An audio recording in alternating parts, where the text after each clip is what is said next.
नमस्कार, बुलेटिन में आपका स्वागत है। मैं हूं आपके साथ जीनत सिद्दीकी। बुलेटिन की शुरुआत करेंगे आज की 8 बड़ी खबरों के साथ। यूपी विधानसभा चुनाव को लेकर आज लखनऊ में बीजेपी का संकल्प पत्र जारी होगा।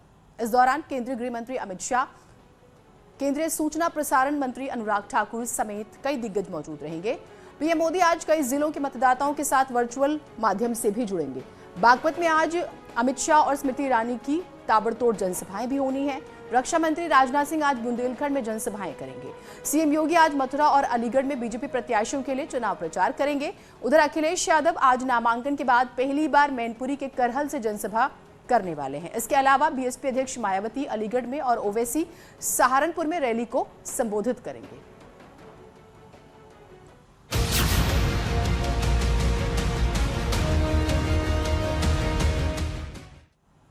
यूपी विधानसभा चुनाव को लेकर बीजेपी आज सुबह 10 बजे अपना संकल्प पत्र जारी करेगी। इस दौरान केंद्रीय गृह मंत्री अमित शाह, सीएम योगी, प्रदेश बीजेपी के अध्यक्ष स्वतंत्र देव सिंह, यूपी बीजेपी के चुनाव प्रभारी धर्मेंद्र प्रधान और सह प्रभारी अनुराग ठाकुर मौजूद रहेंगे। बीजेपी के संकल्प पत्र में राष्ट्रवाद, विकास और सुशासन बीजेपी के संकल्प पत्र में प्रमुखता से रहेंगे। सूत्र तो ये भी जानकारी दे रहे हैं कि बीजेपी अपने संकल्प पत्र में बिजली को लेकर बड़ा ऐलान कर सकती है। माना जा रहा है कि समाजवादी पार्टी के 300 यूनिट फ्री बिजली के वायदे की काट के तौर पर बीजेपी अपने संकल्प पत्र में बड़ा ऐलान कर सकती है।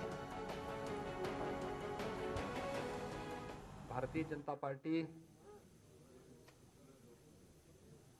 राष्ट्रवाद, विकास और सुशासन के मुद्दे पर इस चुनाव में है और उत्तर प्रदेश के लिए लोक कल्याण संकल्प पत्र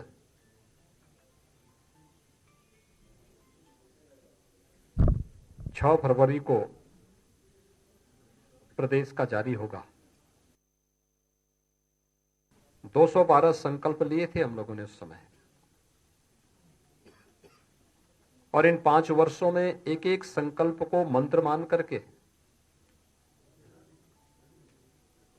उत्तर प्रदेश के अंदर सुरक्षा, उत्तर प्रदेश के अंदर महिला कल्याण,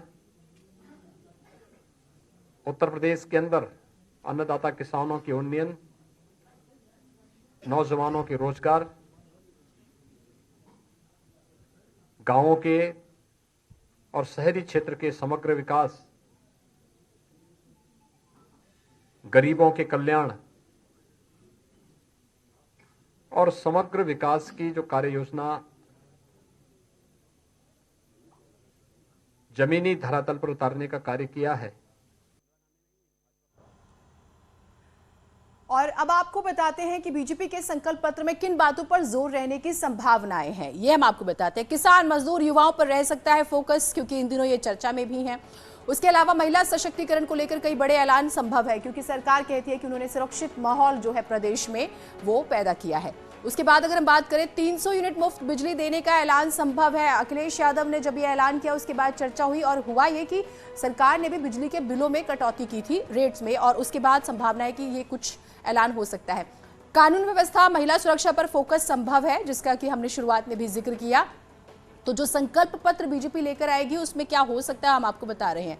युवाओं के लिए रोजगार सृजन पर ऐलान संभव है, क्योंकि रोजगार इस बार सच में ही बहुत बड़ा मुद्दा है। लोग रोजगार, नौकरी मांग रहे हैं युवा। कृषि उत्पादों का निर्यात बढ़ाने पर रहेगा जोर। वैसे आपने इस बार बजट देखा होगा तो उसमें भी एग्रीकल्चर को लेकर फोकस किया गया। मोटा अनाज को लेकर बाकायदा एक वर्ष घोषित किया 2023, और फिर संभावना ये कि किसानों के लिए जो है बेहतर हो सकता है। तो ये कुछ बड़ी बातें हैं जो कि रह सकती हैं। तो हम आपको बता रहे थे कि इन मुद्दों को जो है जगह दी जा सकती है।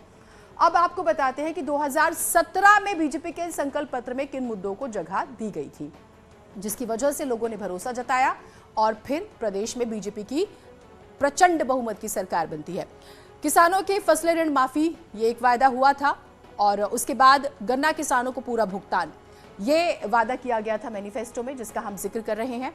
पिछले बार के मैनिफेस्टो का जिक्र कर रहे हैं। धान खरीद और न्यूनतम समर्थन मूल्य बहुत बड़ा इशू है, और इस बार भी आप जानते हैं कि किसानों का आंदोलन खत्म हुआ, सरकार ने बिल वापस लिया, लेकिन एमएसपी पर गारंटी की मांग आज भी बरकरार है। गुंडा राज, भ्रष्टाचार खत्म करने का संकल्प। और चुनाव प्रचार प्रसार अगर आप देख रहे होंगे तो सरकार बार बार बात कह रही है कि उन्होंने गुंडा राज खत्म कर दिया है। तो ये एक उपलब्धि के तौर पर 1.5 लाख रिक्त पदों पर पुलिस की भर्ती। तो भर्ती प्रक्रिया का वायदा उस वक्त भी था। पलायन रोकने के लिए विशेष विभाग, और पलायन बहुत बड़ा मुद्दा है, आप देख भी रहे हैं इस बार भी चुनाव में खास तौर से। एंटी भूमाफिया का भी जिक्र होता है, जिसे खत्म किया जाएगा। सरकारी कंट्रैक्ट के लिए ई टेंडरिंग होगी, यानी कि पारदर्शिता किसी भी तरह के कंट्रैक्ट के लिए। 5 साल में 70 लाख रोजगार के अवसर। 70 लाख अब रोजगार मिले नहीं मिले, जनता इसको तय करेगी। युवाओं को मुफ्त लैपटॉप और इंटरनेट, आपने देखा कि आखिर में लैपटॉप्स भी बांटे गए हैं। तो ये एक वायदा। हालांकि अखिलेश यादव जरूर तंज कसते हैं। 10 अंतर्राष्ट्रीय स्तर की यूनिवर्सिटीज का जिक्र हुआ। अब यूनिवर्सिटीज बनी या नहीं बनी, आप जो है इस चीज को जरूर तय करेंगे। हर घर में 24 घंटे में बिजली की आपूर्ति। तो बिजली को लेकर सरकार का दावा है कि ये उनकी सच में ही बहुत बड़ी उपलब्धि है। हर घर को बिजली मिल रही है और गरीबों को मुफ्त बिजली कनेक्शन, ये भी था। उद्योगों के लिए सिंगल विंडो सिस्टम।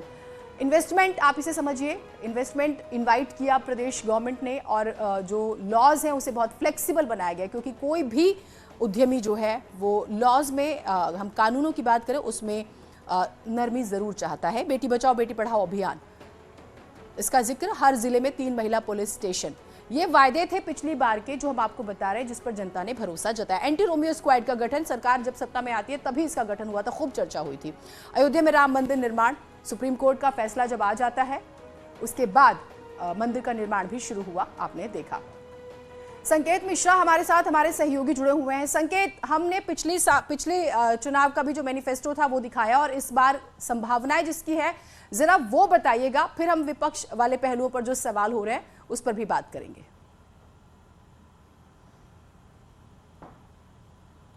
देखिए, जिस तरह से घोषणा पत्र आने से पहले भारतीय जनता पार्टी ने एक घोषणा पत्र कमेटी का गठन किया था, और इसके अध्यक्ष सुरेश खन्ना, जो कि योगी सरकार में मंत्री हैं, उनको बनाया गया था। और इस कमेटी में 8 मेंबर शामिल किए गए थे, और इन सभी सदस्यों ने बाकायदा जिले जिले जाके, गांव गांव जाकर वहां की जनता से फीडबैक लिया था। और यही नहीं, आकांक्षा पेटियां रखी गई थी हर बूथ स्तर पर कि चाहते आखिर लोग सरकार से क्या हैं। तो वो आकांक्षा पेटियों में जो भी राय आई जनता की, भारतीय जनता पार्टी का दावा है कि उस हिसाब से ही एक लोक संकल्प पत्र का नाम दिया है घोषणा पत्र को, और इस लोक संकल्प पत्र जो उसी हिसाब से जारी किया जा रहा है, उसी हिसाब से बनाया गया है। इसमें जो सबसे अहम बात है कि किसानों को 200 यूनिट बिजली की बात कही जा रही है। हालांकि पश्चिम बंगाल में भी इस घोषणा पत्र में ये मुद्दा था। वहीं दूसरी तरफ महिलाओं से जुड़े तमाम मुद्दे हो सकते हैं, व्यापारियों से को राहत के मुद्दे हो सकते हैं। इसके अलावा जो गरीब लोग हैं, युवा हैं, इनको लेकर तमाम ऐसे मुद्दे इस लोक संकल्प पत्र में हो सकते हैं भारतीय जनता पार्टी के। लेकिन जो सबसे अहम बात है कि किसानों को बिजली को लेकर इसमें बात जरूर होगी। और यही नहीं, राष्ट्रवाद का जो मुद्दा है वो भी घोषणा पत्र में हो सकता है कि जो तमाम धार्मिक तीर्थस्थल हैं उनका विकास का जो भारतीय जनता पार्टी लगातार करती आ रही है, और आगे भी इस घोषणा पत्र में हो सकता है। बिल्कुल, इस पर तो हमारी नजर रहेगी। अखिलेश यादव, मैं एक बार विपक्ष के पहलू से एक सवाल करती हूँ। अखिलेश यादव बार बार ये सवाल कर रहे थे कि बीजेपी से पूछिए कि उन्होंने इतना वक्त क्यों लिया अपना मैनिफेस्टो बनाने में। तो ये जवाब आज उन्हें मिल जाएगा। जब आप हर वर्ग के मुद्दों को लेकर आते हैं तो थोड़ा वक्त लगता है।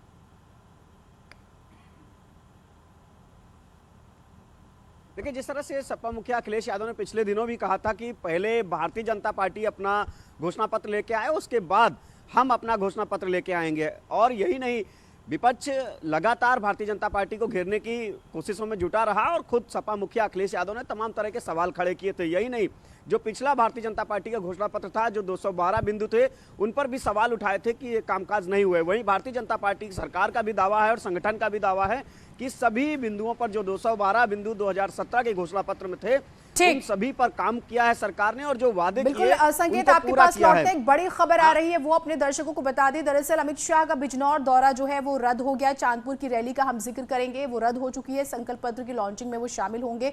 संकल्प पत्र बेहद ही महत्वपूर्ण, जैसे कि बीजेपी लंबे समय से कह भी रही थी, और हम क्योंकि अभी अखिलेश यादव का जिक्र करे थे, वो बार बार पूछ रहे थे कि पूछिए बीजेपी से, हम सवाल करते हैं। अखिलेश यादव कहते थे कि बीजेपी ने अपने संकल्प पत्र के, पिछले संकल्प पत्र के कितने वायदे पूरे किए हैं।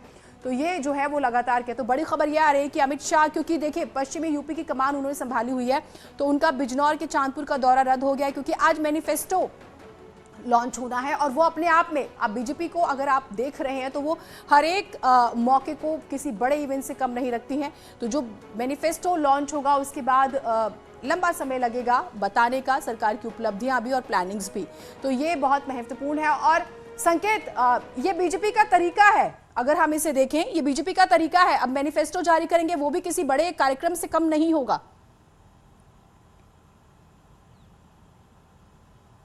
बिल्कुल जाहिर सी बात है कि भारतीय जनता पार्टी के प्रदेश मुख्यालय में आज ये कार्यक्रम आयोजित होना है और 10:15 बजे के लगभग ये घोषणा पत्र जारी होगा और इसको जारी करेंगे अमित शाह केंद्रीय गृह मंत्री और इसके अलावा मुख्यमंत्री योगी आदित्यनाथ, दोनों डिप्टी सीएम, धर्मेंद्र प्रधान जो कि भारतीय जनता पार्टी के उत्तर प्रदेश के प्रभारी हैं और सभी सह प्रभारी इस कार्यक्रम में मौजूद रहेंगे। इसको भारतीय जनता पार्टी ने भव्य रूप दिया है और यही नहीं, घोषणा पत्र लाने से पहले भारतीय जनता पार्टी ने तैयारियां भी की थी और जनता की नब्ज टटोलने की भी कोशिश की थी। यही वो वजह है कि आकांक्षा पेटियों की शुरुआत दिसंबर माह में मुख्यमंत्री योगी आदित्यनाथ ने बाकायदा आकांक्षा पेटियों की शुरुआत की थी और वो यहां से रवाना की गई थी पूरे उत्तर प्रदेश में हर बूथ स्तर पर।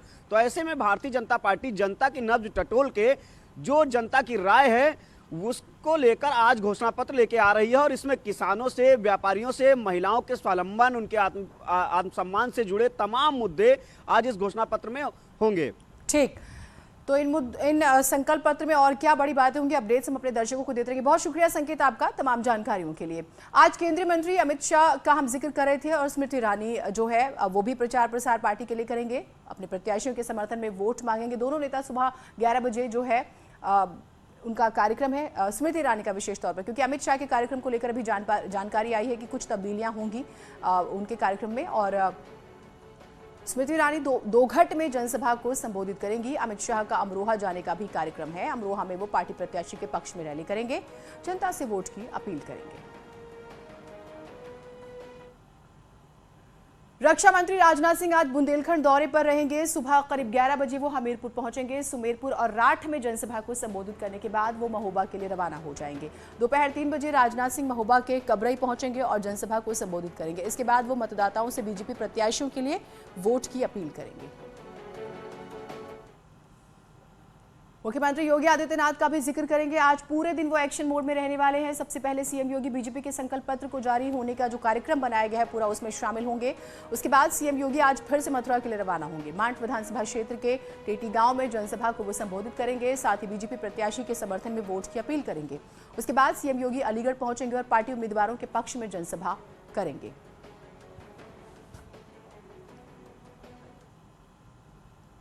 आज विपक्षी दलों का भी कई जिलों में चुनाव प्रचार होने वाला है। समाजवादी पार्टी के अध्यक्ष अखिलेश यादव नामांकन के बाद आज पहली बार कर हलाने वाले हैं।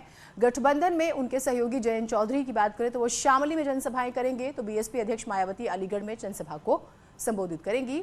असदुद्दीन ओवैसी भी आज सहारनपुर में प्रत्याशियों के पक्ष में प्रचार करेंगे।